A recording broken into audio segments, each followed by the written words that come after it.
دوستو، خانہ کعبہ کو اس دنیا میں رہنے والا کوئی بھی انسان آج نہ جانتا ہو یہ تو بالکل ممکن نہیں ہے، کیونکہ عرب کے مشہور شہر مکہ میں موجود خانہ کعبہ کو وہ جگہ ہے جو اسلام دھرم میں سب سے زیادہ پوتر مانی جاتی ہے۔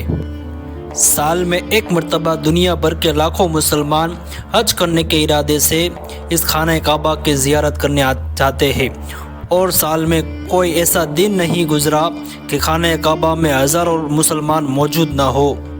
کعبہ شریف کو شانتی کا آئیڈل مانا جاتا ہے۔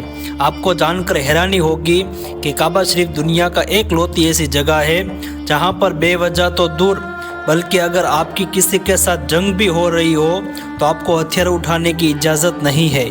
لیکن دوستو، آج کی ویڈیو میں آپ کو 1979 کے ایک ایسے حادثے کے بارے میں بتائیں گے جسے سن کر آپ کے رونگٹے کھڑے ہو جائیں گے۔ آپ لوگوں میں جو بھی کعبے سے جڑے اس حادثے کے بارے میں پہلی بار سنے گا اس کا دل خوف سے دہل جائے گا۔ یہ کہانی ہے لگ بھگ آج سے 40 سال پہلے کی۔ 20 نومبر 1979 کا دن تھا اور اسلامی کیلنڈر کے حساب سے محرم کی پہلی تاریخ تھی۔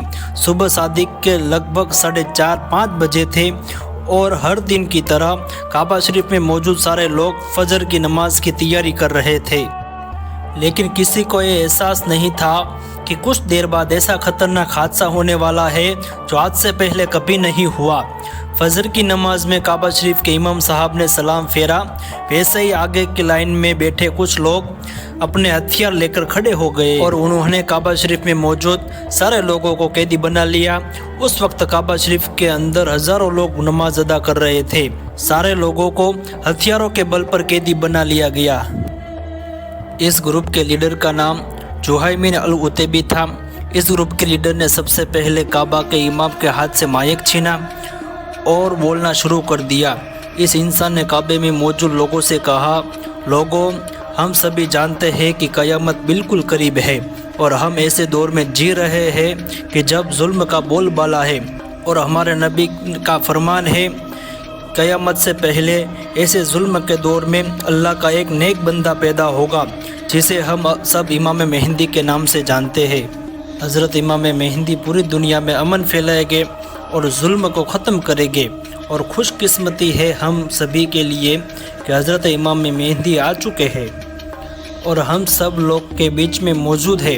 اس کے بعد العتیبی نے دوسرے بندے کو مائک پر بلایا جس کا نام محمد القحطانی تھا، اور اس کی طرف اشارہ کر کہتے ہوئے لوگوں سے کہا کہ لوگوں، یہی ہے ہمارے نئے خلیفہ یعنی حضرت امام مہدی علیہ السلام، جو اس دنیا کو ظلم سے بچائیں گے اور امن پھیلائیں گے۔ اس وقت کعبہ شریف میں ہزاروں لوگ ایسے بھی تھے جو غیر عربی تھے، یعنی ان کے دیش میں عربی زبان نہیں بولی جاتی تھی، اور دوسری طرف ان دہشت گردوں کے ماسٹر مائنڈ نے جو امام مہدی کا اعلان کیا تھا وہ عربی زبان میں کیا تھا، اس لیے زیادہ تر لوگ اس کی بات کو سمجھ نہیں پائے۔ لیکن کچھ لوگ جو عربی جانتے تھے وہ لوگ بات کو سمجھ گئے تھے۔ وہ لوگ بھی پریشان ہو گئے کہ وہ لوگ نہیں سمجھ پا رہے تھے کہ کیا سچ میں وہی امام مہدی ہے کہ جس نے آنے کی خبر ہمارے نبی صلی اللہ تعالیٰ علیہ وسلم نے دی ہے، یا یہ کوئی جھوٹا آدمی ہے۔ کچھ لوگوں نے باہر بھاگنے کی بھی کوشش کی، لیکن وہ سارے لوگ ناکامیاب رہے کیونکہ باہر جانے کے سارے راستے بند کر دیے گئے تھے اور سارے دروازوں پر بندوق لیے لوگ کھڑے تھے۔